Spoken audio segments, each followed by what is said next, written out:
هو يجيش التوب.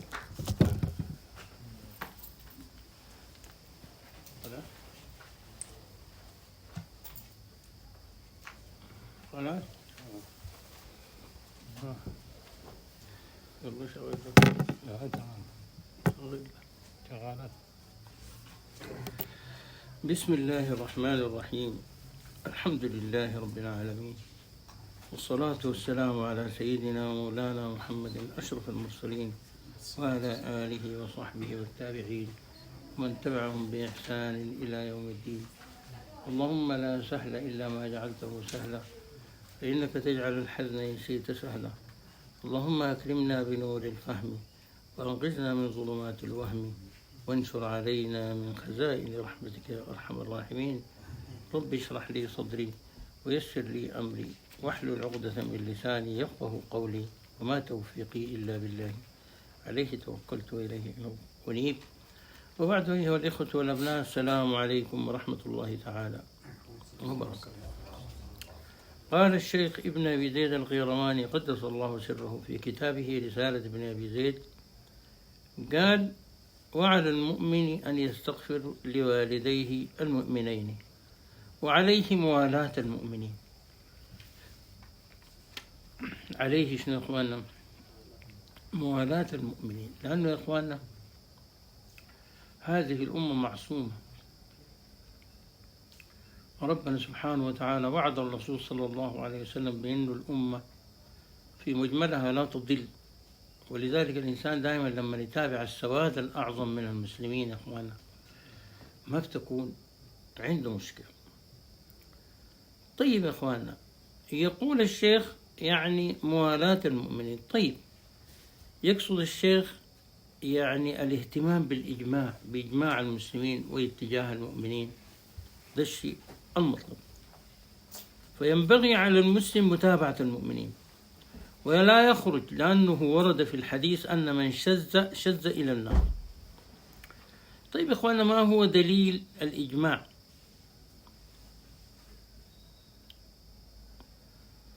طيب، في آية بتقول: ومن يشاقق الله، أنا في نهاية الآية: ويتبع غير سبيل المؤمنين نوله ما تولى ونصله جهنم وساءت مصيرا. طيب، الإنسان إذن يتبع غير سبيل المؤمنين، معناها سبيل المؤمنين هو سبيل النجاة، ومعناها إخواننا ده الإجماع، إجماع الأمة وإجماع العلماء وكذا. فقال الشيخ الشارح قال: عدم عمل التنافر والتناحر بين المسلمين، والألفة والمحبة ما بينهم. طيب يا إخواننا، الألفة والمحبة دي بتحدث بين المؤمنين كيف؟ الرسول عليه الصلاة والسلام قال يعني دايرين أوريكم حاجة بتجلب المحبة ما بين المؤمنين. قال: أفشوا السلام بينكم. وإنت لما تجي للناس قاعدين واقفين في تقول لهم السلام عليكم ورحمة الله تعالى وبركاته، ده بيغرس المحبة فيما بين الناس. بعدين في حاجة، ما معنى السلام؟ انت لما تقول لي زول السلام عليكم معناها انت آمن من اني انا اضرك. السلام عليكم معناها انت في امان من اني انا اضرك.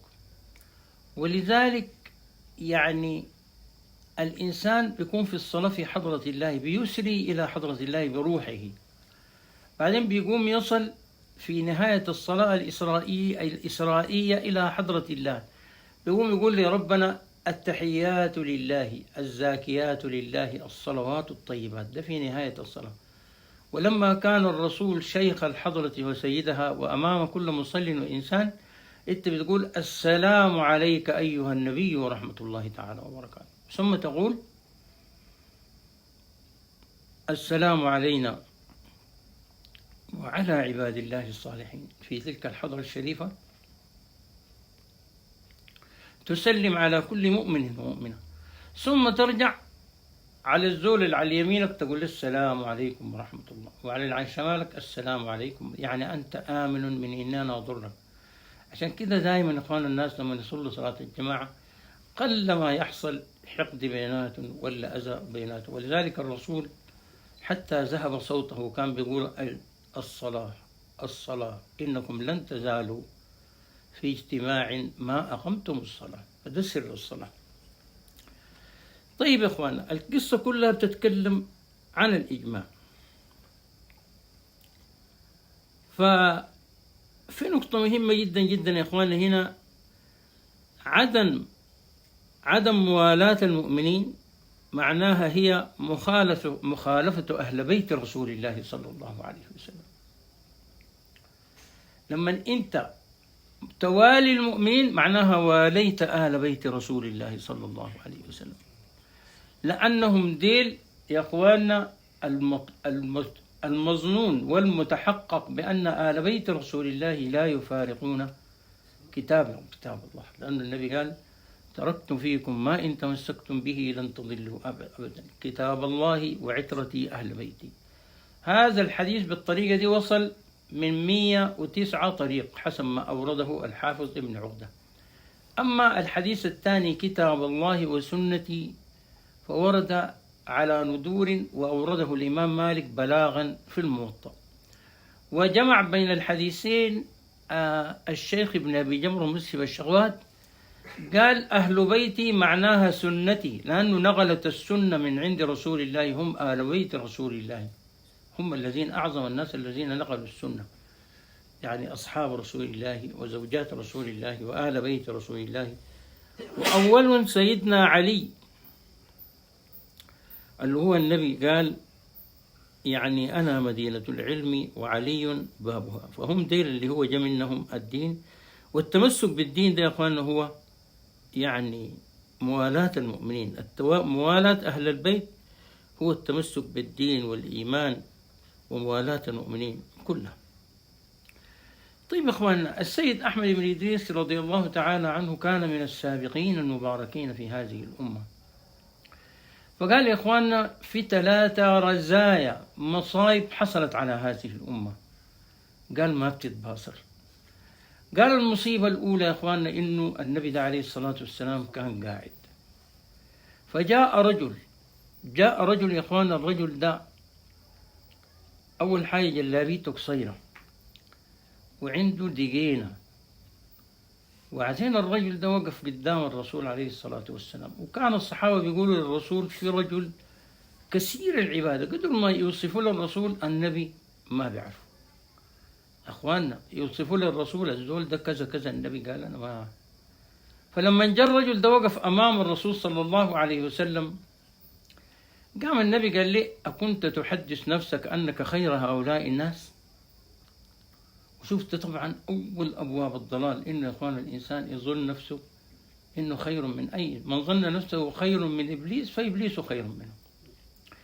فالنبي قال لي الكلام ده، قام الرجل سكت وانصرف، ما قال للرسول ماذا الحاصل، النبي ما بيطلع على القلوب صلى الله عليه وسلم، وانصرف. قام النبي قال للصحابة من يقوم فيقتله، اسمعوا الكلام العجيب ده، من يقوم فيقتله. سيدنا أبو بكر الصديق قال لي أنا يا رسول الله، فشاف السيف ومشى، لقى الرجل بيصلي، قال لا أقتل رجلا يصلي.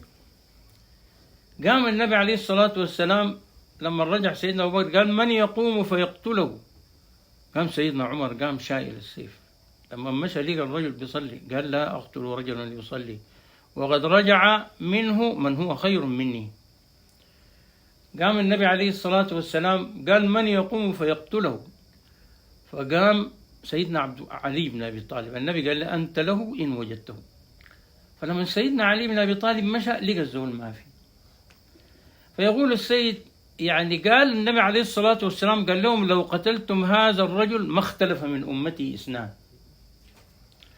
وذلك الرجل يا إخواننا كان هو رأس الخوارج الذين خرجوا على سيدنا عثمان بن عفان وقتلوا سيدنا عثمان بن عفان، وبعد قتل سيدنا عثمان جاءوا وبايعوا سيدنا علي بن أبي طالب، وبعدما بايعوا سيدنا علي بن أبي طالب أيضا خرج عليه هؤلاء الخوارج بعد أن كاد أن ينتصر على معاوية في صفين، كاد أن ينتصر على معاوية في صفين، فخرجوا عليه الخوارج قالوا نريد تحكم القرآن. ثم بعد ما حكموا القرآن خرج الخوارج على سيدنا علي بن أبي طالب، وابتدت من تلك اللحظة تفرغت أمة محمد صلى الله عليه وسلم شجر مزر. فالسيد أحمد بن إدريس كان بيقول ليه سيدنا عمر بعد ما النبي قال لي قم فأقتله، معناه كلام النبي ده أنت لو لقيته بيصلي برضه أقتله. فالسيد أحمد بن إدريس توقف في النقطة دي، قال ليه سيدنا عمر ده ما قتله، لكن سيدنا علي ما لقاه. والحصل إنه ذلك الرجل كان رأس الخوارج. دي الرزية الأولى. الرزية الثانية قال جاء الرسول صلى الله عليه وسلم قال لأصحابه تعالوا أعلمكم ليلة القدر، أوريكم ليلة القدر دي 200. قال فتلاحى 2 من أصحابه اشاكلوا، فقال النبي قال لهم رفعت بسبب المشكلة بين الاثنين دي. عشان كده يا اخواننا دائما المشكلة في أي مكان بتنزع الرحمة من المكان، تنزع الرحمة من المكان بمجرد حدوث المشكلة. فنسأل الله العفو والعافية. فرفعت ليلة القدر وأصبحت مظنونة. بعضهم يقول لك في العشر الأواخر، وبعضهم يقول لك لا تفارق ليلة الجمعة إذا كانت في العشر الأواخر، وبعض منهم ومنه ابن عباس قالوا بس هي قولا واحدا ليلة 27. ليلة 27 ده كلام سيدنا من إخواننا عبد الله بن عباس. طيب يا إخواننا، وما هي المصيبة الثالثة التي حصلت على هذه الأمة وفرغت الأمة ونحن قلنا عليكم بموالاة المؤمنين؟ قالوا النبي عليه الصلاة والسلام حين الوفاء دخلوا عليه هم شاعرين بأنه النبي ده داير يموت. فالنبي عليه الصلاة والسلام قال لهم جيبوا لي يعني دواء وصحيفة أكتب لكم كتابا لن تضلوا بعده. بعدين النبي كان باين عليه الألم والإرهاق، كان باين عليه إنه محموم، والنبي قال حمته 7 حمات. فقاموا قالوا جيبوا الورقة وجيبوا القلم، ثم حصل بينهم لغط. كم سيدنا عمر قال لهم يا أخوان الرسول ده تعبان، حسبنا كتاب الله. قام الرسول لما شاف كلامه ده كتير قام قال لهم أخرجوا عني، فخرجوا. فقال سيدنا عبد الله بن عباس، سيدنا عبد الله بن عباس كان بيحكي في وفاة الرسول، قال يوم الخميس وما يوم الخميس اشتد الوجع برسول الله صلى الله عليه وسلم، وقال ائتوا لي بصحيفة ويعني دوات أكتب لكم كتابا لن تضلوا بعده. قال فتغالطوا ما بينهم فصرفهم رسول الله. ثم بكى عبد الله بن عباس قال الرزية كل الرزية والمصيبة كل المصيبة، ما كان يريد الرسول صلى الله عليه وسلم أن يخبر به الصحابة فتركوا ذلك. طبعا الشيعة بيقولوا إنه الرسول عليه الصلاة والسلام كان داير يقول لهم وليت عليكم علي بن أبي طالب، وسيدنا عمر خاف من الحكاية دي قال حسبنا كتاب الله. والله يا إخواننا أعلم بحقائق الأمور، لكن النقطة دي بقت إشكالية كبيرة جدا جدا. وأعظم الناس يا إخواننا الذين ردوا في هذه المسألة رجل عظيم من هذه الأمة، وهو السيد محمد حافظ التجاني، وهو رجل من الأشراف ومن أهل البيت وكان قطبا من الأقطاب. طبعا يا إخواننا الناس تكلموا في النقطة دي كلام كثير جدا، وقالوا الرسول ده بأنه ما كتب الكتاب ده كأنه ما بلغ الرسالة.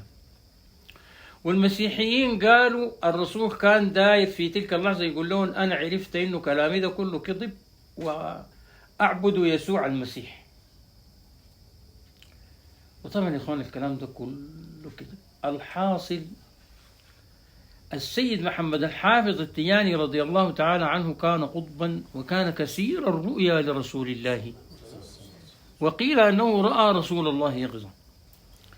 فالسيد محمد الحافظ التجاني قال لهم يا إخواننا إما كان هذا الأمر واجبا على رسول الله، فلو الرسول لم يؤدي الواجب يكون الرسول لم يبلغ الرسالة، وإما كان هذا الأمر مندوبا وبالتالي لا عتب على الرسول ولا عتاب عليه في كونه ما كتب الكتاب ده. فدي الحجة البالغة من هذا الرجل السيد العظيم المبارك، لأن المسألة كانت يعني لو كتب الرسول لما اختلف من الأمة اثنان. أحد السابقين المباركين من هذه الأمة وهو السيد عبد العزيز الدباغ. طبعا يا إخواننا السيد الختم رضي الله تعالى عنه محمد عثمان المرغني شيخه هو السيد أحمد بن إدريس، وأحمد بن إدريس شيخه سيدي التازي، والسيد التازي يعني شيخه عبد العزيز الدباغ. وعبد العزيز الدباغ يقال إنه تلقى من الخضر مباشرة. المهم عليهم صلوات الله وتحياته ورحمته وبركاته، اللهم انفعنا ببركاتهم وأمدنا بمددهم يا أرحم الراحمين يا أرحم الراحمين يا أرحم. فالحصل يا إخواننا السيد عبد العزيز الدباغ كان بيقول إنه النبي عليه الصلاة والسلام كان داير يعلمهم حروف أو أسماء إذا تلاها أي واحد يا إخواننا من الناس يعني كتب له حسن الخاتمة.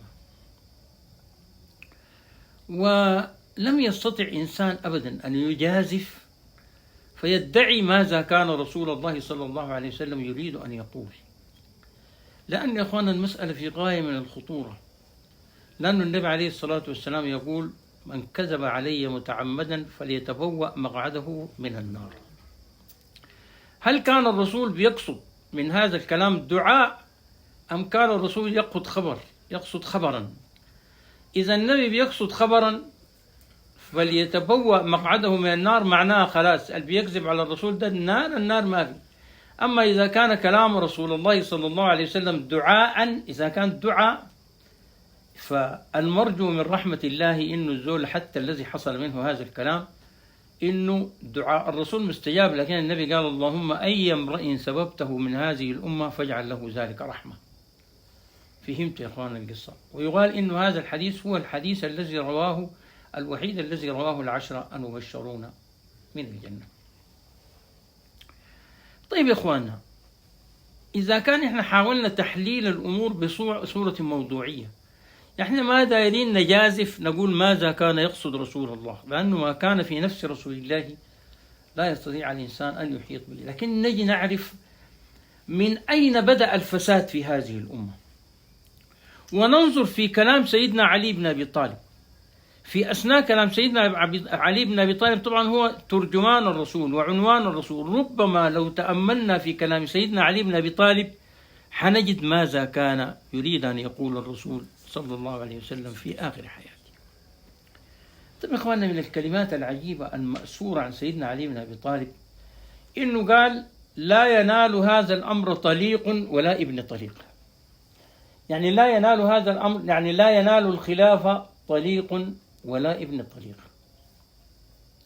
من هم الطلقاء؟ النبي عليه الصلاة والسلام يا إخواننا لما فتح مكة أصبحوا أي إنسان في مكة عبدا لرسول الله. ما ده النظام في الحروب، إنك أنت إذا أسرت قوما فصاروا عبيدك، فالناس دي كلهم أصبحوا عبيدا لرسول الله. فالنبي عليه الصلاة والسلام جاء وقف في بيناتهم قال لهم يا معشر قريش، قالوا أنت أخ كريم وابن أخ كريم. قال لهم أذهبوا فأنتم الطلقاء، فأطلقهم رسول الله. لكن علتهم يا إخواننا إنه هؤلاء الناس لم يهاجروا إلى رسول الله، حرموا من الهجرة، حرموا من بدر، وحرموا من أحد، وحرموا من الخندق، وحرموا من بيعة الرضوان. لقد رضي الله عن المؤمنين إذ يبايعونك تحت الشجرة ربنا أعلن رضاه عنهم وعن أهل بدر وعن أهل أحد وإذ غدوت من تبوئ المؤمنين للقتال. ده كلهم ديل الناس رضى عنهم. فالطلقاء ديل ربنا مرقهم من كل هذه المنازل الشريفة. فكيف يا إخواننا يجي إنسان طليق ويترشح لخلافة المسلمين؟ وهذا ما حصل تماما إخواننا من معاوية بن أبي سفيان. وهذا الذي إخواننا في النهاية ضيع أمة محمد صلى الله عليه وسلم جميعها وفرقها يا إخوان. طيب الحصل شنو؟ ثلاثة من الناس: الطلقاء، والمنافقون والمرتدون هم الذين ضيعوا الإسلام. طيب، عرفنا الطلقاء الذين يمثلهم معاوية بن أبي سفيان، والذي قاتل سيدنا علي وفي النهاية استأثر بالخلافة من غير وجه حق، وفي المهاجرين وفي الأنصار وفي سيدنا علي الذين ناصروا رسول الله. كيف تقدم أحد الطلقاء لكي يكون أميرا للمؤمنين؟ من هم المرتدين؟ المرتد عبد الله بن أبي السرح كان بيكتب للرسول، الرسول بيمليه وبيكتب، قام هرب إلى قريش وقال لهم محمد ده ما بيعرف، قال أنا بيمليني، بيقول لي والله غفور رحيم، بقول لي كتبتها والله عزيز حكيم، يقول لي كويس، والله غفور رحيم أكتبها والله عزيز حكيم، يقول لي برضه كتبت كويس. فارتد عن رسول الله صلى الله عليه وسلم وهرب إلى مكة، وأهدر رسول الله دمه باعتبار أنه مرتد. فقام النبي عليه الصلاة والسلام حينما فتح مكة واستقرت الأمور، عبد الله بن أبي السرح ده بيبقى لسيدنا عثمان. طبعا سيدنا عثمان ذو باع طويل في الإسلام، رجل عظيم، رجل ما ساهل، رجل قدم الإسلام الكثير، وهو زوج ابنتي رسول الله، عشان كده بيسموه ذو النورين. فقام جابوا للرسول عليه الصلاة والسلام، قام قال للرسول يا رسول الله هذا عبد الله بن أبي السرح جاء تائبا يريد أن تبايعه، فسكت رسول الله. يا رسول الله هذا عبد الله بن أبي السرح يريدك أن تبايعه، فسكت رسول الله. المرة الثالثة يا رسول الله هذا عبد الله بن أبي السرح يريدك أن تبايعه. المرة الثالثة الرسول صلى الله عليه وسلم بايعه. بعد ما يبايع وخرج سيدنا عثمان به، وقام النبي عليه الصلاة والسلام التفت للصحابة قال لهم ألم يكن فيكم رجل لبيب لما أنا سكت فيضرب عنقه؟ شوف الكلام ده من الرسول الذي أرسل رحمة للعالمين، لأنه عارف إنه ما فيه خير. قال لهم ألم يكن فيكم رجل لبيب فيضرب عنقه؟ سيدنا عمر قال له ليه ما غمزت لي بعينك؟ فقال له رسول الله صلى الله عليه وسلم لا ينبغي لنبي أن تكون له خائنة الأعين. صلى الله على كامل النور. إخداع مثلك كيف؟ لا ينبغي لنبي أن تكون له خائنة الأعين. لكن ثبت شنو؟ من هذا الأمر ثبت أمر عجيب، أن من سب رسول الله يجب أن يقتل وإن تاب. عرفتوا كلامي يا أخوان؟ من سب رسول الله يجب أن يقتل وإن تاب. وأنا ذاتي بقول هو بعد ما طلع الناس الصحابة دي رضي الله تعالى لو فكروا شوية كان في واحد بعد كلام الرسول ده طلع وضرب عنقه،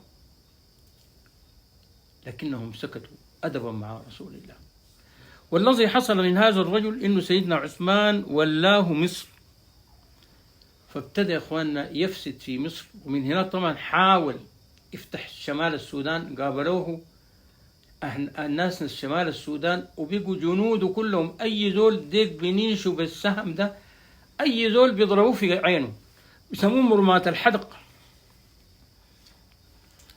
فعبد الله بن أبي السرح انكسر جيشه عند حدود حلفة، وعمل اتفاقية البقت اللي هي يبادلوهم يعطوهم كل سنة جماعة من العبيد، وهم يوردوا لهم بعض الأشياء، ولم يستطيعوا دخول السودان عنوة قط.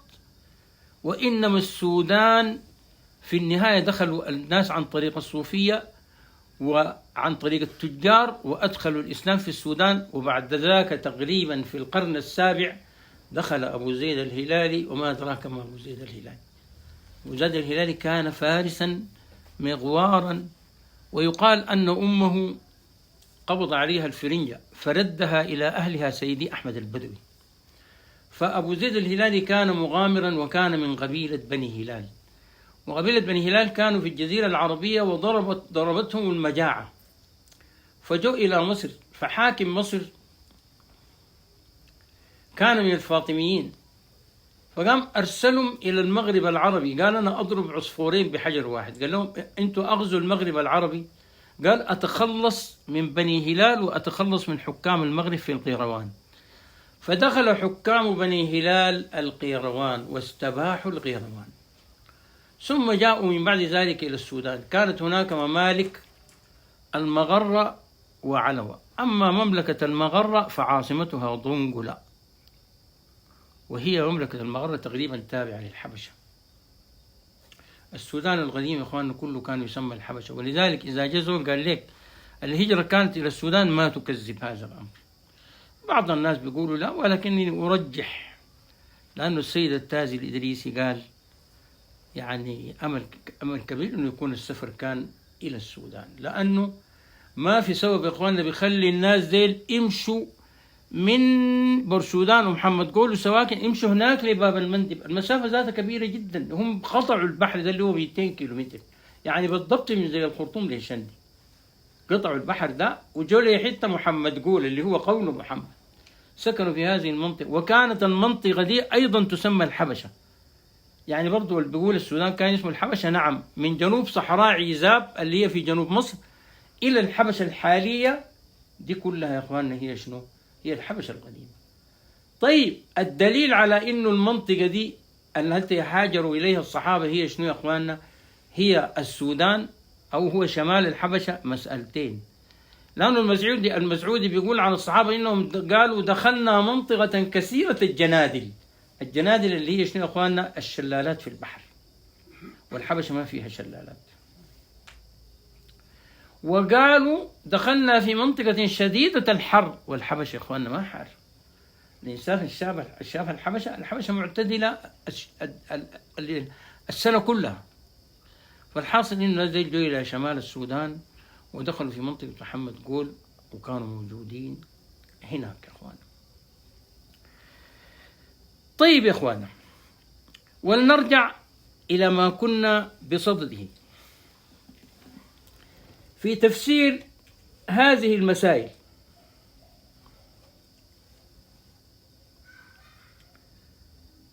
طيب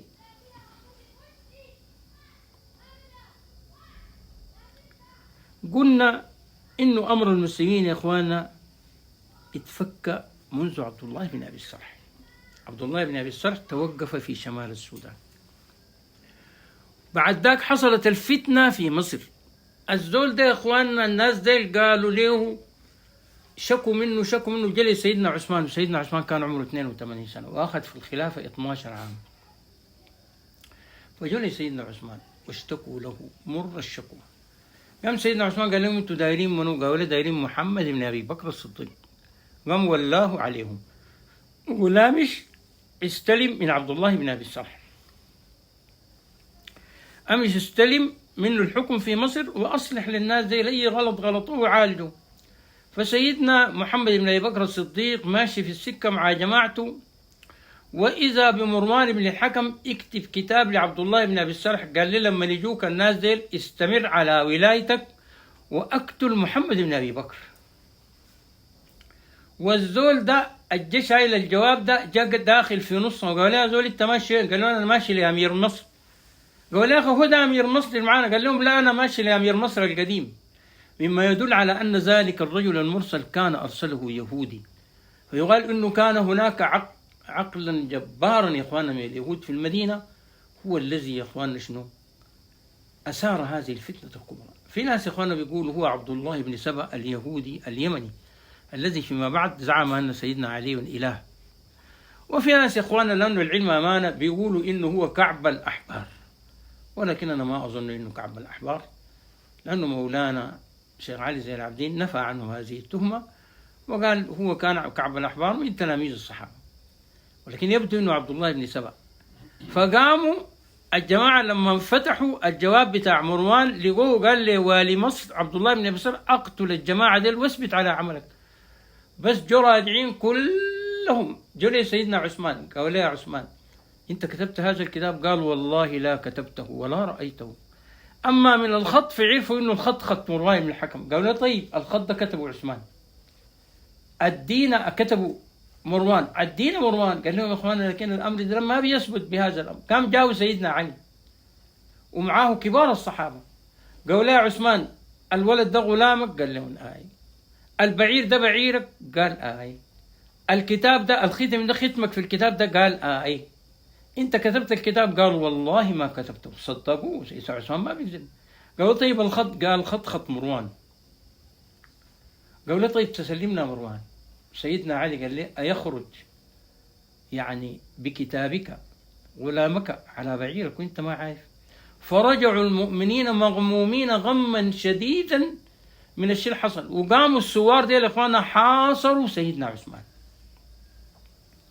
وجاء تاني ثوار من مصر، ثوار من الشام، ثوار من العراق، كلهم حاصروا سيدنا عثمان بن عفان ومنعوا منه الماء. سيدنا عثمان طلع قال لهم يا اخوانا أتعلمون أني اشتريت، النبي كان بيستقي بئر روما من اليهود، وإنه كان المسلمين تعبانين وبيشتروا الموية بالثمن؟ قالوا لا. قال لهم ألم تعلمون أني اشتريتها وهبتها في سبيل الله؟ قالوا لا.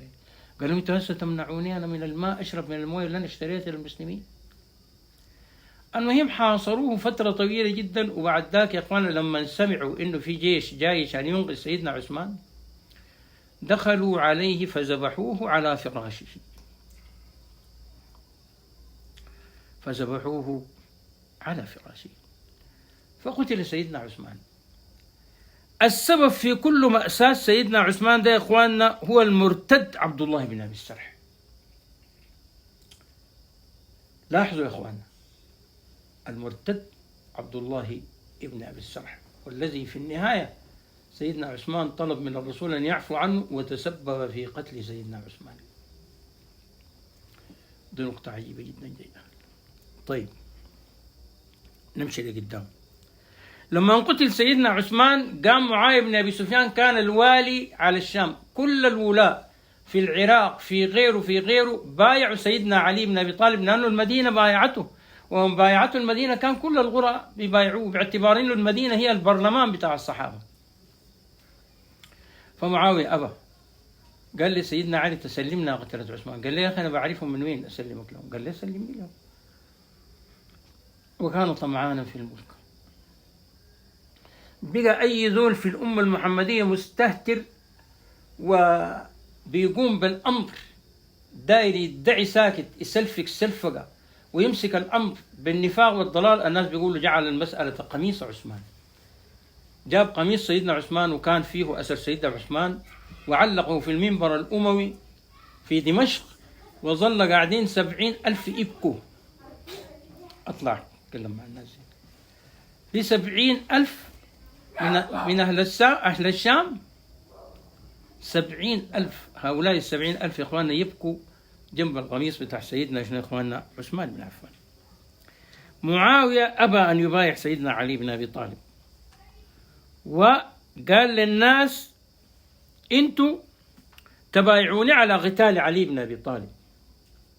مش كده، ارتكب جريمة أخرى من أقبح الجرائم. اتصل بطلحة والزبير قال لهم أخرجوا أمشوا يستلموا البصرة وأنا كفيتكم أمر الشام. سيدنا طلحة وسيدنا الزبير يا إخواننا خرجوا ومعهم السيدة عائشة حتى وردوا إلى العراق وسيطروا على الكوفة. فسيدنا علي بيستعد لقتال معاوية، قالوا له مع أنه طلحة والزبير بايعوا سيدنا علي. فلما اصطف الجيشان يوم الجمل خرج سيدنا علي بن أبي طالب قال يا زبير. قام سيدنا الزبير طلع عليه، أتذكر؟ قال لي يا زبير يوم أن كنا أنا وأنت نتناجى فجاء رسول الله فقال لي يا علي أتناجيه والله ليخرجن عليك وهو ظالم لك. قام سيدنا الزبير قال له والله يا علي لو ذكرت ذلك ما خرجت. ورجع. لما رجع كان أبوه وولده عبد الله بن الزبير يحب السلطة. قال له يا أبوي أنت رجعت مالك؟ قال له ذكرني علي بأمر فرجعت. قام قال له والله ما رجعت يا أبوي، أنت إنما خفت أنت يا أبوي. قالوا سيدنا الزبير رمى سلاحه وجاء ماشي في جيش سيدنا علي من دون سلاح. قال له أنا بخاف. وقالوا سيدنا علي قال لهم أفرجوا له فقد أهاجوه. قال لهم أفتحوا لي الجيش. ففتحوا الجيش لسيدنا الزبير. سيدنا الزبير مر وخرج حتى إذا وصل وادي السباع تعرض له ابن جرموز فقتله وهو يصلي. فلما جاء ابن جرموز بقميص الزبير إلى سيدنا علي. سيدنا علي قال له: قال رسول الله صلى الله عليه وسلم: بشروا قاتل ابن صفية بالنار. فسيدنا الزبير قال لسيدنا علي، رجع إلى قول سيدنا علي وبايع سيدنا علي ومات على ذلك. أما طلحة فدارت معركة الجمل وضرب بسهم في رجله فوقع على الأرض. اربطوا الرجل تورم، يخلوها الدم يسيل. قال لهم: ده سهم من الله تعالى. دحين يا جماعة بيلتفت حوله قال لهم: يا إخوانا في زول من جماعة علي؟ قالوا لا. قال له: تعال. لما جاء قال لي: مد يدك وبايعك لعلي بن أبي طالب. فلما بلغ الأمر سيدنا علي بن أبي طالب قال: الله أكبر، أبى الله أن يدخل طلحة والزبير الجنة إلا وبيعتي في أعناقهما. فرجعوا وتابوا. أما معاوية بن أبي سفيان فجمع أهل الشام في منطقة يسمى لد، والحتة دي فيها مطار اللد اللي هو قتلوا فيه عدد من الفلسطينيين في السبعينات. ده مطار اللد في إسرائيل. فكان في واحد من جيش معاوية واقف معاهم، فالجماعة بايعوا معاوية في تلك المنطقة، بايعوه على الجهاد والطلب بدم عثمان. فواحد من الصحابة بيحكي قال: سمعت رسول الله صلى الله عليه وسلم يقول: أول من يسلم أمر أمتي رجل يبايع على كفره عند باب لد. اسمعوا الكلام ده يا أخوان. الكلام ده ذكره صاحب كتاب صفين. قال: أول من يسلم أمر أمتي رجل يبايع على كفره عند باب لد. لكن الرسول بيقصد على كفره، مش بيقصد الكفر الحقيقي بمعنى إنه يعني معاوية كفر. الرسول بيقصد سب المؤمن فسوق وقتاله كفر. فهمتوا الكلام ده يا أخوانا؟ هذا كفر دون الكفر، لأن معاوية حينما خرج بجيشه كان يا أخوانا شنو؟ بيصلي، كان بيصلي بجماعته يا أخوانا. خلوا بالكم معي. طيب يا أخوانا، هناك مسألة عجيبة جدا جدا. معاوية تقدم بجيشه إلى صفين، تقدم بجيشه إلى صفين حتى دخل في منطقة صفين. وجاء سيدنا علي بن أبي طالب إخواننا من العراق، وسيدنا علي بن أبي طالب إخواننا في طريقه من العراق إلى أن جاء وهو متجه إلى صفين مر براهب، وذلك الراهب يا إخواننا كان في دير والراهب طالع فوق. فقالوا سيدنا علي بن أبي طالب، نزل ذلك الراهب من الدير، رأى جيش سيدنا علي بن أبي طالب معسكر. قال لهم: من هذا؟ قال لهم: قالوا له: هذا ابن عم رسول الله. قال لهم: نجد في كتابنا المكتوب من أسلافنا وآبائنا في هذا الدير إنه في هذا الطريق يمر جيش من أصحاب رسول الله صلى الله عليه وسلم خاتم النبيين، وعلى رأس ذلك الجيش ابن عم رسول الله وصفيه ووصيه. قالوا سيدنا علي بن أبي طالب لما سمع الكلام ده بكى بكاء شديدا. قال: الحمد لله الذي لم ينس ذكري في الأولين. والراهب أسلم. بعدين قالوا الجيش عطشا شديدا. قالوا سيدنا علي قال لهم: أحفروا في الحتة دي. فحفروا بس مسافة متر يا إخواننا، رأوا ماء عظيما على صخرة فشرب الجيش كله وتكفى. ثم إن الجيش ظل متجها إلى العراق. ففي أثناء ما يعني الجيش ظل متجها إلى الشام، جيش سيدنا علي متجه إلى الشام، ومعاوية خرج من الشام. فقالوا في السكة في واحد قال كلمة بذيئة. قالوا فسيدنا علي دعا عليه فمسخه الله سبحانه وتعالى قردا. فقام واحد قال له: يا أمير المؤمنين، وقت أنت كلامك ده بالسرعة دي وإجابتك بالسرعة دي، ليه نحن تعبانين وجارين ونازلين وطالعين ونحن ماشيين نقاتل هؤلاء الناس؟ أنت ما تداعي زول ده تقتل في محله. سيدنا علي قال له: أنا في إمكاني أقتل في محله، ولكن عباد مكرمون لا يسبقونه بالقول وهم من خشيته مشفقون اللهم انفعنا ببركاتهم وأمدنا بعبادهم.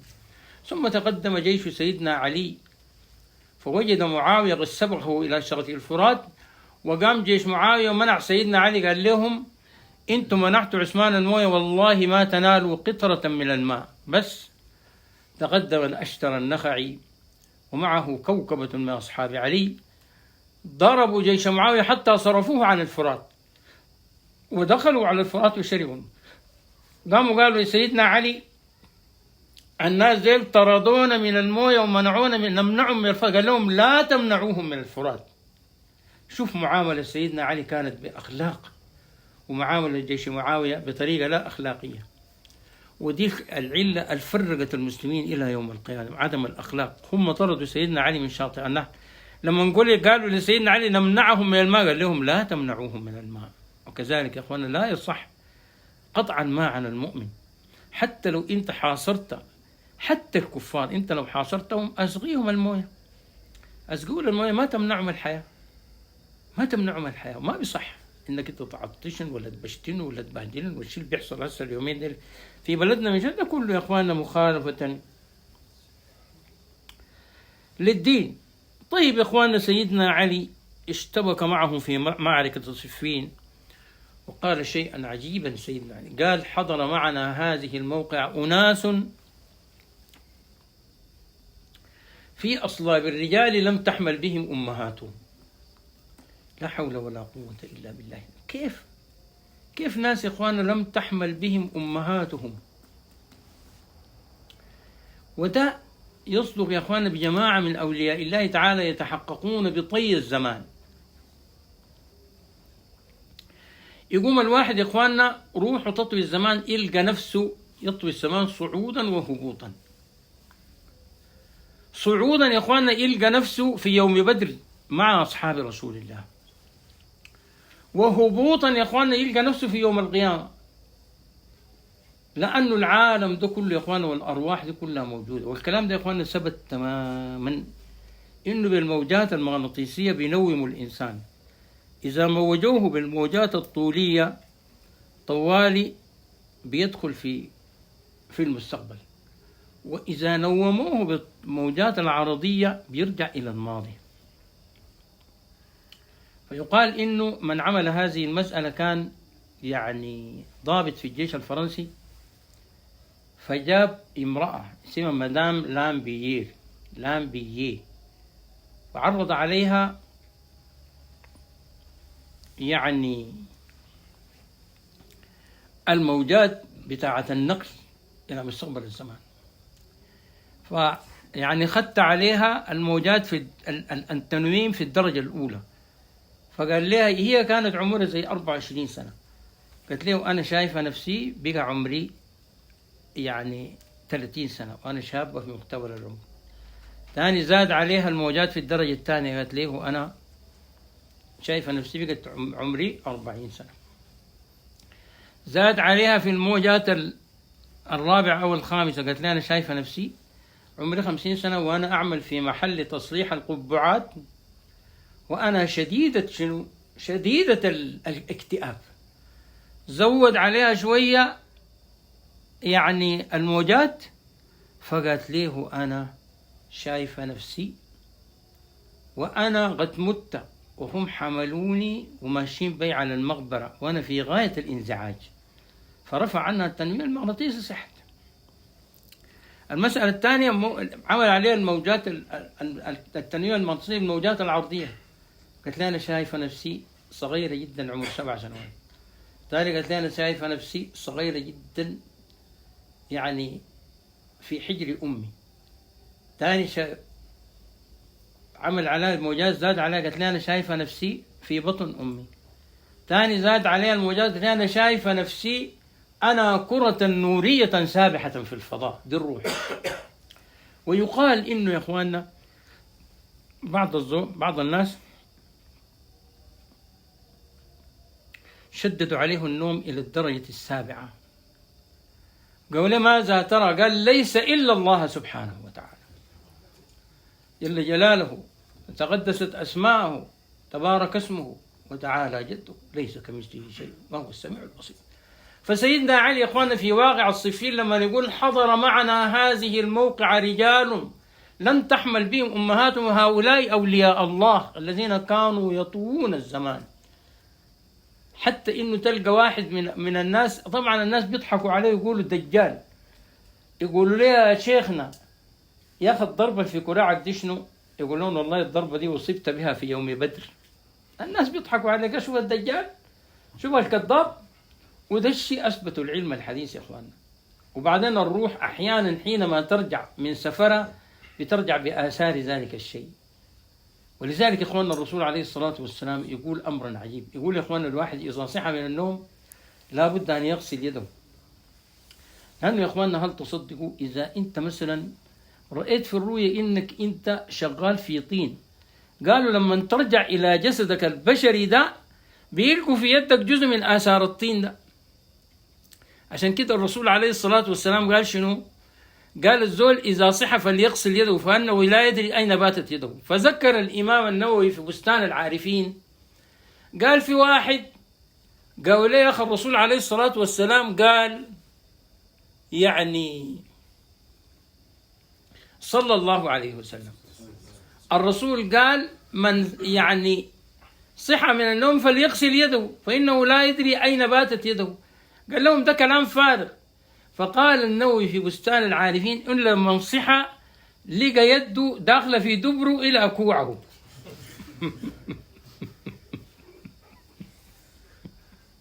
نسأل الله العفو والعافية في الدين والدنيا والآخرة. كيف أتسخر برسول الله صلى الله عليه وسلم؟ تسخر من سيد الوجود؟ فهكذا الأمر يا إخواننا.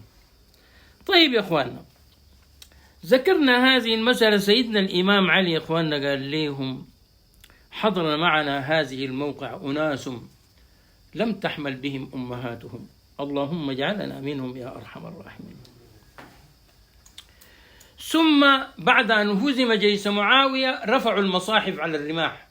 سيدنا علي قال لهم أن ننزل ما ناس قرآن قاتلوهم أبوا انخزلوا، نفس الناس اللي قتلوا عثمان. وبعد ذاك حصل صلح وحصلوا حكمين. وبعد ذاك بعد ما حصل خلل في القضية وقتل سيدنا علي بن أبي طالب،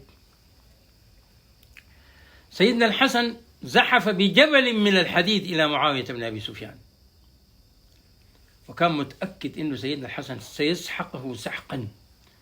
ولكن معاوية قام رسل قال يا إخوان نتكلموا مع الحسن ده، قولوا له أنا داير الصلح، أنا داير الصلح، أنا داير الصلح. فقام سيدنا الحسن استجاب على أساس إنه بعد الصلح بعد وفاة معاوية يكون الأمير سيدنا الحسن بن علي.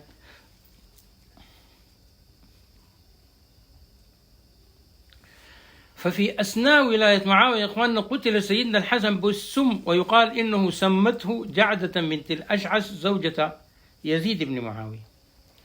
فجلس سيدنا الحسين قال له يا أخي إني سقيت السم كثيرا، أما هذه المرة فقد لفظت طائفة من كبدي، يعني نزل مني دم شديد جدا جدا، لفظت طائفة. قال لي يا أخي ومن سمك؟ قال لي أنا عارفه لكن إذا أنت كلمتك يعني حيحصل شنو. فقام بعد شوية قال له يعني إني أرى يعني ناس ما رأيتهم في حياتي كلها ووجوها لم أرى مثلها. قال لي أبشر يا أخي إنك تقدم على فاطمة ومحمد وأبوك علي بن أبي طالب، مشكلتك شنو أنت في الدنيا، وعلى عمك حمزة جدك حمزة وعمك جعفر بن أبي طالب. المشكلة شنو؟ ما في مشكلة. وتوفي سيدنا الحسن وعهد من بعده العهد لسيدنا الحسين. قام معاوية يا إخواننا خرق العهد وولى ابنه يزيدا وكان خميرا وسكيرا وملعونا، ولاه على إمارة المؤمنين. ولاه ليه يا إخواننا؟ القصة ما كانت من معاوية، القصة كانت من منافق عليم هو المغيرة بن شعبة. المغيرة بن شعبة كان واليا على العراق لمعاوية بن أبي سفيان. فمعاوية بن أبي سفيان قال له أقبل معزولا من العراق، فتلكى، أخذ شهر شهرين. لما جاء معاوية قال لي أنت تأخرت مالك؟ قال لي أمر كنت أوطئ له. قال لي وما هو؟ قال لي كنت بكلم الناس عن إنه يزيد حيبقى من بعدك أنت شنو؟ الخليفة. طوالي معاوية اللي كان عامل فيها ما بيتغشى، يتغشى زي الحمار الديراوي، وقال لي أرجع إلى عملك راشدا. طوالي معاوية يفكر في إنه شنو؟ إني يولي من بعده ابنه يزيدا. بقت قصته شنو يا إخوانا؟ زي القصة اللي قصاها لنا عمنا أحمد السيد. قال في واحد عمل فراش لكلبه مصري، قال بعد ما عمل الفراش لكلبه قال مشى ناس اشتكوا لي العمدة. قال فالعمدة جاء وقال أنت عملت فراش للكلب؟ قال له يا سيدنا العمدة أصلا الكلب ده كان شيطان، فجاني في الرؤيا قال لي أنا دسيت في الحفرة الفلانية 20 جنيه، 10 جنيه أعمل منها فراشي و10 جنيه هديها للعمدة. قال له المرحوم قال إيه؟ فده قال لي معاوية، قال له أنا كنت بأهيئ الناس لولاية ابنك يزيد. عشان كده يا إخوانا سيدنا مولانا الحسن البصري قدس الله سره، قدس الله سره، قال ليلة ما مات سمع قارئ يقرأ القرآن في السماء يقول إن الله اصطفى آدم ونوحا وآل إبراهيم وآل عمران على العالمين واصطفى الحسن البصري على أهل زمانه.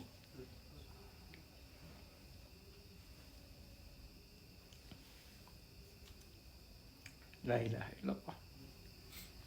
الحسن البصري قال أفسد أمر هذه الأمة ثلاثة.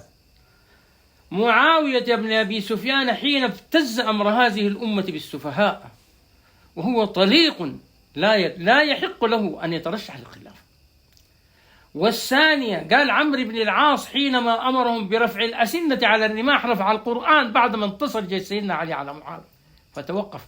والثالث قال المغيرة بن شعبة، قال المغيرة بن شعبة حينما أقنع معاوية بتولية ابنه يزيد. والمغيرة بن شعبة يا أخواننا كان من أسود الناس تاريخا. من تاريخه إنه في أثناء ولايته في زمن سيدنا عمر، أثناء ولاية غنم بن مسعود على البصرة، قبضوا عليه يا أخواننا وهو يزني بامرأة، جابوا له سيدنا علي بن أبي طالب، وجاء 4 شهود عشان يشهدوا على أنه زنى. الأول شهد عليه، الثاني شهد عليه، الثالث شهد. لما جاء الرابع سيدنا عمر بن الخطاب قال يا ربي ما تفضح الرجل صاحب رسول الله، ما تفضحه. فجاء الرابع قال اللهم إني رأيت فمه على فمها وبطنه على بطنها ولكني لم أره كالمروة في المكحكة. فقام سيدنا علي قال لهم، سيدنا يعني عمر قال لهم خلاص الشهادة ما تمت ولم تتم طيلة تاريخ الأمة المحمدية شهادة في الزنا بأنه رؤيا كالمروة في المكحلة، ده لم يحصل قط. فقام سيدنا علي لما سيدنا عمر لما دعا هذه الدعوة بطلت الشهادة. قام المغيرة بن شعبة قال له خلاص اضربوا لحد القصف. سيدنا عمر قال له امشي. طردوا سيدنا عمر. قال سيدنا عمر يعني معنى كلامه قال لي انت قال لي انا ما عارف انك انت فعلا زنيت. فهذا الرجل هو الذي افسد امر هذه الامه. وقيل انه يا اخواننا مات في البصره، وحينما يعني اقاموا عليه الفراش جاء جني يركب ظليما، يعني الجني جاء يركب ذكر النعام، والجني ينشد ويقول أمن رسم دار من مغيرة تعرف عليها زواني الجن والإنس تعزف، فإن تك قد لاقيت فرعون بعدنا وهامان فاعلم أن ذا العرش منصف. يقوموا طبعا يا إخواننا بعض الصعاليك وما أكثرهم اسمعوا حصتي دي. هسمع الشيخ بيتكلم في الصحابة، الشيخ بيتكلم في الصحابة، الشيخ بيتكلم في الصحابة. الله تشخوا بلاوعة بركة السيد علي والسيد تاج السر ومعاهم السيد الحسن. انتوا بتعرفوا أحسن مني، أنا بتعلموا أحسن مني. أما الصحابة فمن سب جميعهم فقد خرج من الدين بالكفر، ولكن لا يمتنع للعالم أن يوضح بعض ما فعله الأفراد في هذه الأمة. ابن حجر أعظم علماء الحديث حينما تكلم عن بشر بن أغطاء قال كان رجل سوء، فما قولكم فيه؟ ما قولكم فيه؟ ما قولكم في خلد سيدنا عمر بن الخطاب ما زال عن حاطب بن بلتع قال يا رسول الله دعني أضرب عنقه فوالله يا رسول الله لقد نافق. ليه النبي ما قال له أنت تكلمت تعالى نقطع راسك؟ فهناك أحد في هذه الأمة ارتكبوا جرائم لا بد أن تعرف الأمة من أين أتاها الضلال. بعدين نحن يا إخواننا لا نكفر معاوية زي ما يكفره الشيعة لسبب واحد، لأنه معاوية يا إخواننا قصته كلها كان يحب الدنيا، بس يحب الدنيا ويحب السلطة، وفي النهاية وصل إلى هذه السلطة وهو طليق. ثم ماذا حدث في الأمة بعد ذلك؟ سيدنا الحسين خرج على يزيد لأنه عهد البيعة له من أخوه الحسن. سيدنا الحسين لم يكن باغيا، وإنه الباغي يزيد وأبوه الذين خرجا، وقتل سيدنا الحسين. قتل الحسين في مأساة لن يزال التاريخ ولن يزال يتكلم عنها إلى يوم القيامة، لدرجة إنه يا أخواننا هناك أغنية هندية تقول لقد قتل الحسين بن علي، ولكن ماذا كسب الذين جاءوا من بعده؟ ماذا كسب الذين جاءوا من بعده؟ خذلوه يا إخواننا أهل الكوفة. وسيدنا الحسين كان قطب الكون وسيده، ولذلك في ذلك اليوم صلى بهم الصبح وقال لهم اليوم أذن الله في قتلي وقتلكم. ويقال إن سيدنا الحسين كان في تاجر معسكر جنب سيدنا الحسين، وجزال سيدنا الحسين عشان يقول له أنا بعتذر عن الوقوف منك يا ابن رسول الله. قالوا سيدنا الحسين عمل يدينه كده، فتح يدينه كده على صورة نصر. فقالوا الرجل رأى بين أصبعي الحسين المعركة بتاعت كربلاء كلها وأنه قتل مع الحسين.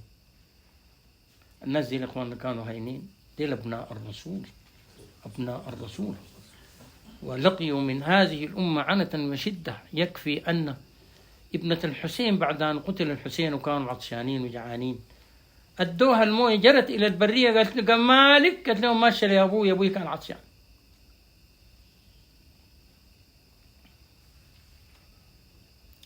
ولذلك قالوا رأس الجارود هو رأس اليهود. لقى جماعة من المسلمين قال لهم أشهد أنكم على ضلال. قالوا ليه كيف؟ قال لهم أنا رأس الجالوت، بيني وبين داود 70 جدا، اليهود لما يلاقوني يتبركون بذنب حماري، أما أنتم فبينكم وبين رسول الله ابنة واحدة قتلتم ابنها. ده رأس الجالوت. وقالوا شايلين الراس وماشيين، دخلوا في حجرة فخرج غلم من الجدار وكتب على الجدار أترجو أمة قتلت حسينا شفاعة جده يوم الحساب. واقف سيدنا الحسين قال لهم يا إخواننا ما رحمتونا أرحموا هذا الطفل. واحد ضربه بسهم في بطنه، سيدنا الحسين شال الدم من بطن الرضيع وفكاه في السماء، لم يرجع الدم، رفع إلى السماء باعتبار أنه قربان إلى الله. يا إخواننا ماذا لقي آل بيت رسول الله من هذه الأمة؟ طيب يقال إنه يا إخواننا هذه السماء لم تحمر هذا الإحمرار عند المغيب وعند طلوع الشمس إلا من بعد أن قتل سيدنا الحسين وبعد أن قتل سيدنا علي. كان يا إخواننا هذه الأرض تحمر إحمرارا خفيفا، لكن بعد ما قتل الحسين وسيدنا علي بدأت تحمر هذا الإحمرار، وهذا الإحمرار يشتد كلما قتل إمام من أهل البيت. يعني مرات أنت بتكون قاعد يا إخواننا الدنيا دي حمرت ما كده في الأصيل، فتأكد أن أحد من أئمة أهل بيت رسول الله رحل الدار الآخرة. كده تأمل لما يموت واحد من الأدارسة أو واحد من المراغنة، طوال أنت ترى الأفق ده بقى أحمر كالدم. ولذلك قال أبو العلاء المعري وعلى الأفق من دماء الشهيدين علي وابنه أرجوان. ثم أين يا إخواننا دفن سيدنا الحسين؟ سيدنا الحسين يا إخواننا أرجح الأقوال أنه كان رأسه في خزائن بني أمية، وكان لا يزال بينقي الدم. ثم بعد ذلك في قصة طويلة أخذته امرأة ودفنته في مصر في المشهد الحسيني الموجود الآن، ولكن الشيعة لا يسلمون بذلك. الشيعة يقولون إنه سيدنا الحسين مدفون في كربلاء، وكون الجسد الشريف مدفون في كربلاء هذا لا خلاف عليه، ولكن الرأس الشريف مدفون في القاهرة. ومن عجيب الأمر يا إخواننا إنه الشيعة أبدا ما زعلانين من كونه المصريين بيقولوا الحسين مدفون هنا. ليه؟ لأنه الشيعة يحبون الحسين، وبيقولوا وددنا أنه لو كان للحسين في كل بلد من بلاد المسلمين تربة يقال إنه هذا الحسين. ولذلك يا إخواننا أحد شعراء الشيعة البارعين قال: لا تطلبوا المولى الحسين بأرض شرق أو بغرب، ودعوا الديار وعرجوا نحوي فمشهده بقلبي. لا إله إلا الله. ودعوا الديار وعرجوا نحوي فمشهده بقلبي. وقال: إن قبر المؤمن ليمتد مسافة 100 يوم. قبر المؤمن فما قولك في قبر علي وقبر الحسين؟ دين ما بيمتدوا لمدة سنة. هكذا فهم الشيعة، وهو فهم صحيح. عشان كده يا إخواننا بعض الأولياء مثلا في الصحاري وفي المناطق أنت تلقى رايات مغزوزة في الخلا. يا إخواننا تشنو يقول لك: ده بيان ود بدر، ده بيان فلان، ده بيان فلان، ده بيان فلان. وعندنا جدنا رجل صالح اسمه سيد حمد، كان رجلا وليا من أكابر أولياء الله. فمرة جاء عما لينا جاب له 4 رايات غزاهم في بيتنا. قال: أنا شفت الرجل الصالح ده في الحتة دي فغزا الرايات، لكن مولانا الشيخ عبد الله ما رضى الكلام ده، عشان كده الرايات اتقلعت. المهم في القضية إنه يا إخواننا الولي إذا ظهر في منطقة من المناطق محل الرايات دي، إذا أنت وقفت ودعوت حضر لك الولي في نفس المكان. لأنه يا إخواننا هذا البرزخ كأنه بحر، كأنه البحر المحيط. أنت لما تظهر في حتة الولي يا إخواننا بيجي، أنت وقفت في الحتة التي ظهر فيها ودعوت فكأنك وقفت بقبره، لأن مسافة قبره مسافة عام كامل. بل والله أنت لو وقفت السفيه وغندني ورفعت يدك قلت: اللهم بحرمة مولانا السيد علي أو السيد الحسن أو السيد تاجر أو السيد البدوي، والله يحضر عندك وربنا سبحانه وتعالى يستجيب دعاك. لأنه هؤلاء الناس تعرج الروح والملائكة في يوم كان مقداره 50,000 سنة. 50 شنو يا إخواننا؟ 1000 سنة. فهذه روح المؤمن. فقلنا يا إخواننا كل هذا الافتراق الذي حدث في الأمة بواسطة هؤلاء الثلاثة. أما أولهم معاوية فكان يحب الدنيا، أما عمرو بن العاص فقد شهد له الرسول بأنه كان مؤمنا، وأما ثالثهم المغيرة بن شعبة فإنه كان من أكبر المنافقين. وهذا طيب يا إخواننا. ثم تفرقت الأمة. بنو العباس جاءوا وقتلوا آل بيت رسول الله صلى الله عليه وسلم. ثم تفرقت الأمة شزر مزر.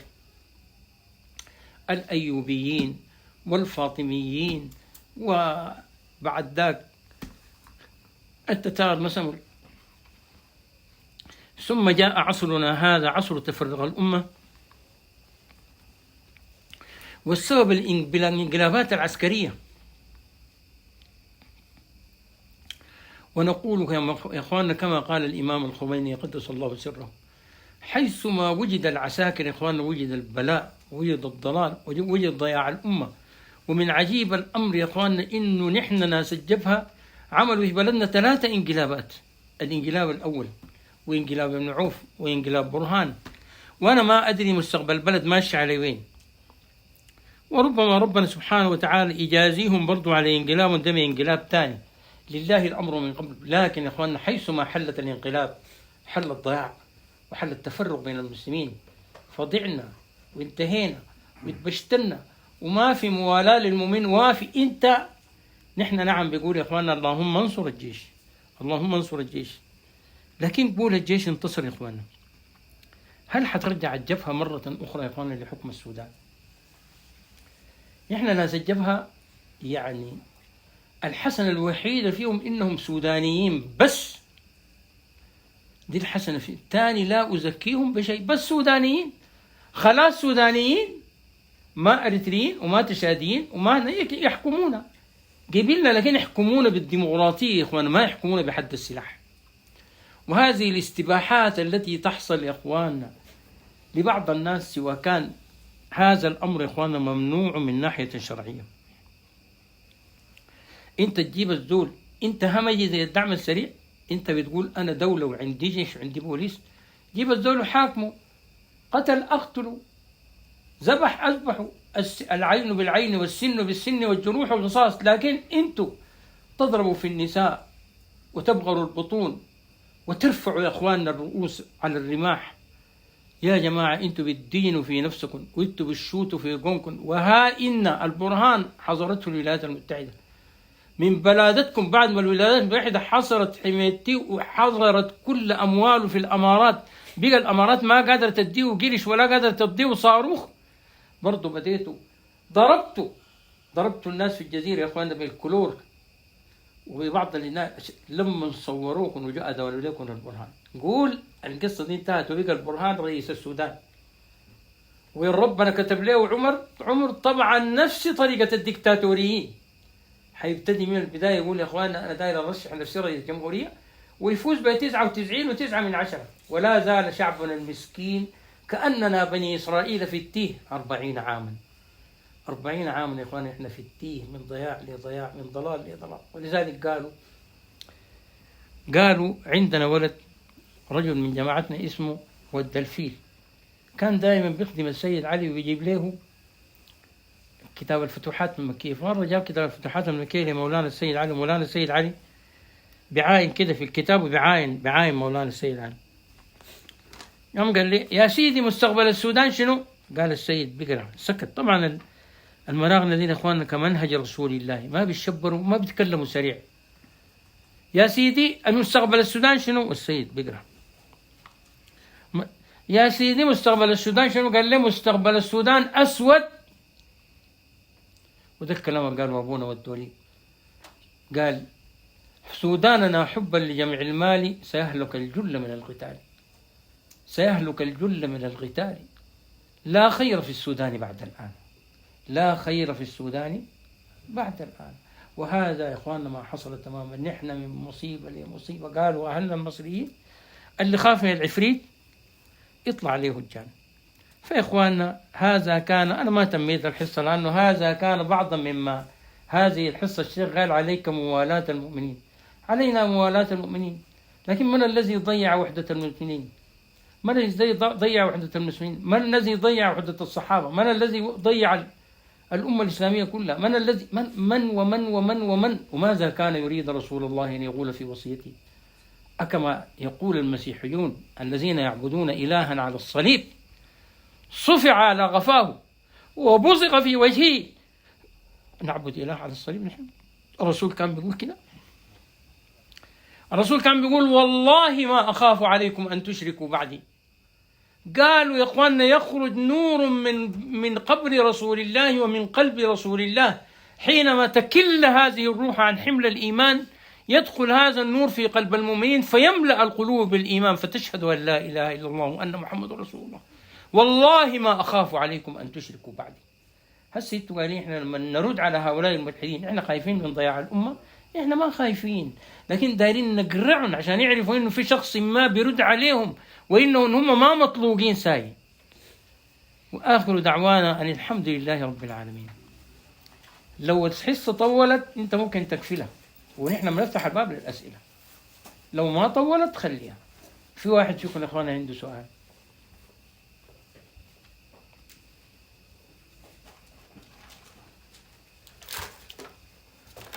يا أيها الأهل الكرام تحية منا وشكرا للمجيء إلى هنا.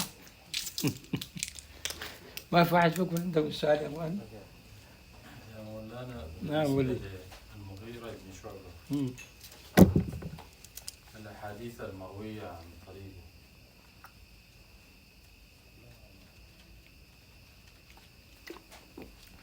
والله يا ولدي سألت سؤالا قيما، سألت سؤالا قيما، بارك الله فيك. أنا داير أشرح لك نقطة عجيبة جدا. أهل السنة بيقولوا كل الصحابة عدول في علم الحديث ما بيراجعوهم، ولكن الشيعة يا شيخنا بيقولوا شنو؟ بيقولوا أبدا الصحابة شأنهم كشان بعض الناس. الصحابة أيضا منهم بيحصل الكذب، منهم بيحصل الغش، منهم بيحصل. ولذلك بيقولوا نحن الأحاديث المروية عن الصحابة ذاتها نحن ممكن نراجعها. ويا أخواننا الكلام بتاع الشيعة ده له نوع من الصحة، أوريكم كيف. هل تصدقوا يا أخواننا إنه الحديث المروي عن أن سيدنا أبي طالب مات ضالا ومات على الكفر، تصدقوا يا أخواننا مروي عن طريق منو؟ مروي عن طريق المغيرة بن شعبة، وهو في صحيح البخاري. هل يمكن يا أخواننا إنه أبو طالب أن يكون مات أبو طالب مات يا أخواننا كافرا؟ يا أخواننا النبي عليه الصلاة والسلام قال إن أبا طالب أظهر الكفر وأبطن الإيمان فآتاه الله أجره مرتين. أبو طالب حامي رسول الله، حامي الحمى، يموت كافرا.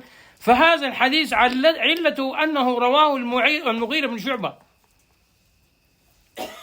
دي من الأشياء عجيبة. نحن، أنا ما بقول لك أهل السنة نحن عندنا كل الصحابة عدول، ولكن برضو هذه القاعدة اخترقها بعض الناس.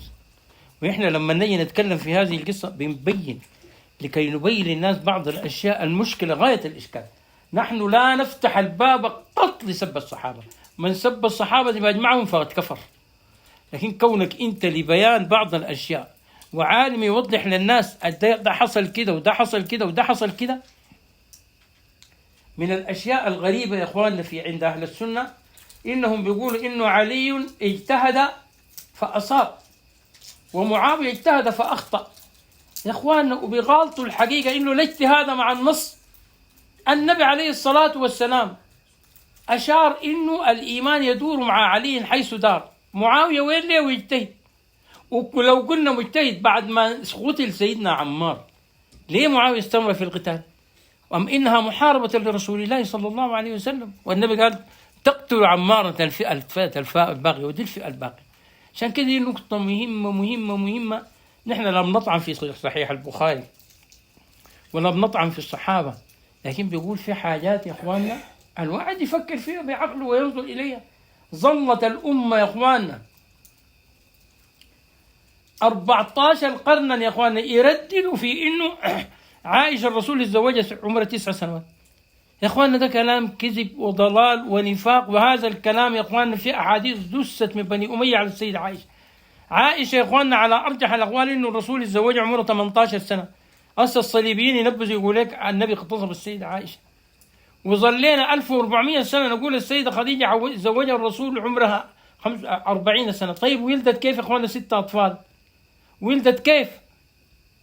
ده كله كلام كذب. وكذبته الدكتورة بنت الشاطئ، كانت إنسانة بارعة يا إخواننا في التتبع. قالت إنه السيدة يتزوجها الرسول هي من جيله، هو عمره 25 سنة وهي عمرها 25 سنة، وبذلك أنت تتصور كيف يبدأ 6 أطفال ولا شنو يا إخواننا؟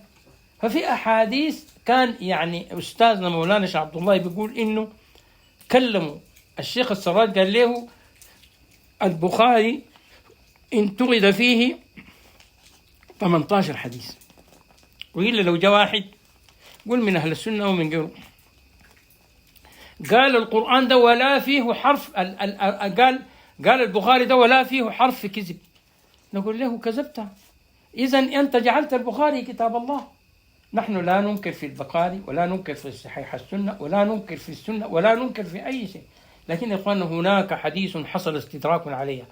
إذا هذه الأحاديث أنتوا دايرين تغيروها يا إخواننا بتضيعوا الدين ده، بتضيعوا الدين، لأنه هذه الأحاديث يا إخواننا ما قال الرسول لما قبض على واحد من الملاحدة قال لهم والله بسست فيكم 4000 حديث كل واحد فيها أحلل الحرام وأحرم الحلال. من ضمنها يقول لك ناكح يده كناكح أمه. هو نكح يده وعمل فيكم شنو يعني؟ ضراكم بشنو؟ ما زيتوا في بيته. ناكح يده كناكح أمه. كل هذه الأشياء حاولوا يبشعوا بها على الأمة. فيا أخواننا الأشياء دي لا تؤخذ إلا من العلماء. مشكلتنا بالدنيا دي إنه أي دول داير يبقى عالم وأي دول داير يدعي وأي حاجة. العلماء الربانيين يا إخواننا هذه الأحاديث المتشابهة بينفروا منها، لا بيسيئوا صحابي ولا بيتكلموا في زول ولا بيفتحوا الباب يا إخواننا للأمة على مصراعيها عشان تطيح في أصحاب رسول الله. لكن النقطة بينتقدوها لأنهم يا إخواننا في أشياء دخل هذا الوقت راح المهم ده فقه هذا الحديث، رواه المغيرة بن شعبة.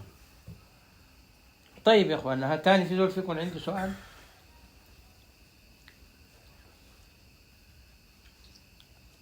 تفضل يا اخوانا.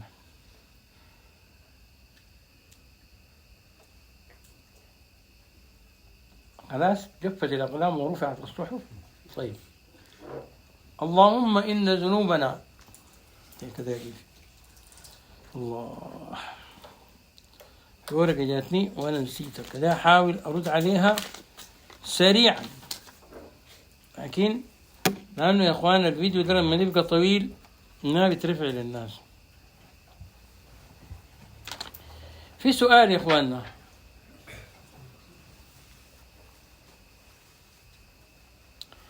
يا إخوانا في سؤالين مهمات جدا جدا. قال في سورة يوسف قال الله سبحانه وتعالى إن يسرق فقد سرق أخ له من قبل.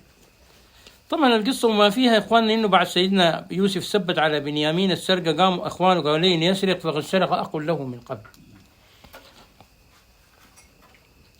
فالحاصل في المسألة إنهم هم بيقولوا بنيامين ده لو سرق قبل كده أخوه يوسف سرق، قبل كده أخوه يوسف سرق. فقام سيدنا يوسف قال لهم أنتم شر مكانا. الحاصل إنه سيدنا يوسف ده إخواننا كان عنده عمته بتحبه محبة شديدة، وهي امرأة صديقة ولية من أولياء الله، وهو أخت يعقوب الأكبر منه. وكانت لما تعاين ليوسف تقول هذا مجلى جمال الله سبحانه، هذا مجلى الله، بمعنى إنه الجمال بتاعه ده دليل على وجود الله وعظمة الله. فكانت بحب سيدنا يوسف محبة شديدة قدر ما حنست يعقوب، هي ساكنة جنبه، قالت له خلي الولد ده يقعد معاي. أبى سيدنا يعقوب لأنه كان بيحب سيدنا يوسف. فهي بنت إسحاق الكبرى كان من في شريعة إنه الولد الكبير أو البنت الكبيرة هي التي ترث منه يا إخواننا، ترث أبوها النبي، يعني بترث.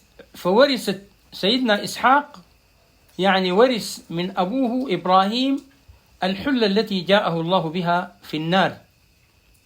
وسيدنا إسحاق لما مات أداها لبنته الكبيرة. بنته الكبيرة كان في شريعة إنه الزول اللي بيسرق بيبقى عبد ليك. فقامت فكرت قدر ما حنست إنه يديها الولد ده، لما أبى ما يديها له شالت القميص بتاع سيدنا إبراهيم اللي هي كانت بتلبسه ولبسته لسيدنا يوسف وهو صغير، ولبسته فوق له العراق بتاعه. كان سيدنا يوسف لما جاء مالك وهو صغير في عمر 7 سنوات قالت لهم يا جماعة تلموا مالكم، قالت لهم يا إخواننا القميص بتاع أبوي إسحاق بتاع إبراهيم اتسرق مني. فتشوا لقوا سيدنا يوسف شنو يا إخواننا؟ لابس القميص. قاموا قالوا له خلاص طالما سرقوا يوسف ده يبقى رقيق عندك انت تمسكي. وقام حصل لها شنو الغرض اللي هي دايرة ما قدروا متحنس هنا اديني الولد اما ما يديها له. فهي بالطريقة دي استرقته، بقى معاها في البيت وقاعد معاها، وبيجي طبعا البيت ملاصق لبيت سيدنا يعقوب، بس هم كانوا دايرينه معاهم يعني. فده الحصل. فهم اتهموا اخوانه قالوا ليه انت سرقت القميص، وهو ما سرق وهي لبسته ليه عشان تسترق ويكون قاعد معاه. السؤال الثاني يا اخواننا، ولقد همت به وهم بها لولا ان راى برهان ربه. طبعا يا اخواننا كثير من الناس ظنوا انه هم بها، انه هم بانه يتصل بها، ولكن يا اخواننا القصه سبحان الله يا اخواننا حتى اليهود اثبتوا انه سيدنا يوسف هم بضربها، لانها هي لما جاءت جاريه وراه اتلفت داير يضربها. الانبياء معصومين حتى على المكروه وخلاف الاولى. داير يضربها قال لها انا وقت تاديبك، تلك الكلمه اللي قالها. داير يضربها كده ظهر له ابوه من الجدار ووقفوا انه لا يهبشها ولا يضربها، وابوه ذاته سدده قال لي يا ولدي، يعني هي مما تهيأت جاته ماشيه سيدنا يعقوب طلع عليه من الجدار قال لي يا ولدي أنت قبل المعصية كالطائر الذي يطير بجناحه لا يصيبه شيء، وأنت بعد المعصية يا ولدي كالطائر الذي انكسر جناحه فأصبح لا يمتنع من شيء. وهذا بالضبط اللي حصل لنا إحنا كسودانيين يا إخوان. نحن قبل المعصية كنا ما بيقدر إنسان، يعني في زمن نميري مرة منقسته ده عمل حاجة أبكدوك دخل 80 كيلومتر في الحبشة. هسه الليلة التشاديين طمعوا فينا، أفريقيا الوسطى طمعت فينا، ناس الكونغو دخل فينا، جنوب السودان قتلوا مننا 50. الأريتريين بس الوحيدة اللي استتروا مننا. الحبش طمعوا فينا. نحن قبل المعصية كنا كالطائر الذي يطير بجناحيه، وبعد المعصية أصبحنا لم طمع فينا تراب الأرض. الحفاة العراة يا إخواننا، يعني الذين يتطاولون في البنيان كلاب الخليج السفلة طمع فينا. المهم إنه تراءى له يعقوب، خرج له من الجدار قال يا بني أنت قبل المعصية كالطائر الذي لا يصيبه شيء، وبعد المعصية كالطائر الذي لا يمتنع من شيء. سيدنا عبد الله بن عباس قال إنما في القصة تأخير وتقديم. يعني ربنا بقول ولقد همت به وهم بضربها لولا أن رأى برهان ربه. في الآية تقديم، زي ما قال وقالوا أرنا الله جهرة. ما أرنا الله جهرة يعني شنو؟ وقالوا جهرة أرنا الله. في تقديم وتأخير يا إخواننا في القرآن يعرفه العلماء، وفي حذف في القرآن يا إخواننا. يعني كثير جدا يا إخواننا ربنا بيحذف من القرآن. ده كانوا العرب بسليقتهم بيعرفوها، لكن إحنا هسه نحن ما بنعرفها. عشان كذا ينبغي سؤال العلماء. طيب يا إخواننا، اللهم إن ذنوبنا لم تدع لنا عندك جاها ولا وجها، ولكننا نسألك بصاحب الجاه الجسيم سيدنا مولانا محمد صلى الله عليه وسلم أن تصلي على هذا الرسول الكريم والسيد السند العظيم صلاة تنجينا بها من جميع الأهوال والآفات، وتقضي لنا بها جميع الحاجات، وتطهرنا بها من جميع السيئات، وترفعنا بها عندك أعلى الدرجات، وتبلغنا بها عندك أقصى الغايات من جميع الخيرات في الحياة وبعد الممات.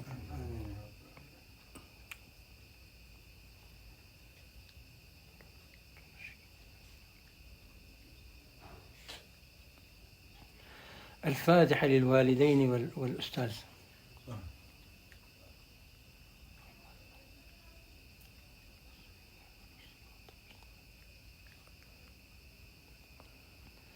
الفاتحة صاحب المكان الخليفة الطارق، ربنا يجعل له فرجا ومخرجا من كل شيء، وربنا الأبناء والبنات يلبسهم ثوب الصحة والعافية.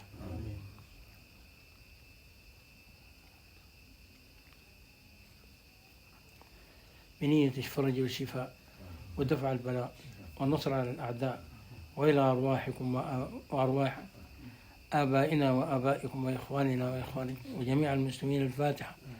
مولانا الشيخ عبد الرؤوف اللهم البسه وزوجته ثوب الصحة والعافية، بقية إخواننا كلهم من أهل الطريق، اللهم لا تخيب لأحدا دعوة منهم. طيب، اللهم انصر الجيش يا إخوان، اللهم انصر الجيش، اللهم انصر الجيش، اللهم انصر الجيش يا ربي.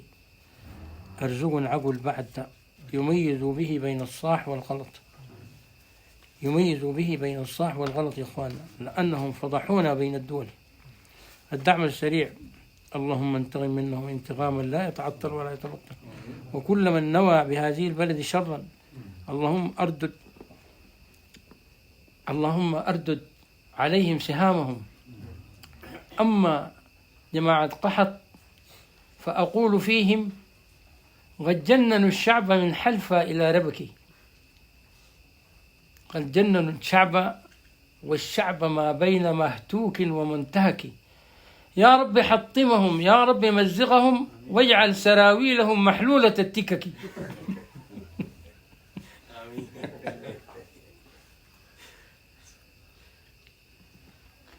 آمين يا رب العالمين.